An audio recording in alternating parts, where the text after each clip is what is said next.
reviewing state excise tax rates in KettleiQ.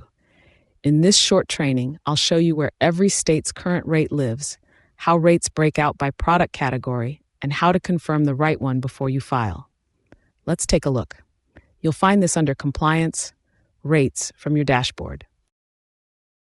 If you ship into multiple states, each one sets its own excise tax rate, and they're not all the same. I keep every state's current rate in one table. Pick a state from the list or search for it directly. The rates break out by product category, since beer, wine, and spirits are often taxed differently even within the same state.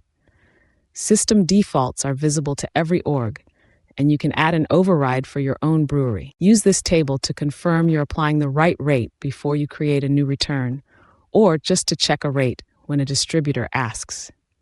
If a state updates its rate, it's reflected here. You're not relying on a spreadsheet someone updated by hand 2 years ago. Once you know the rate that applies, head to New Return to actually file for that state and period.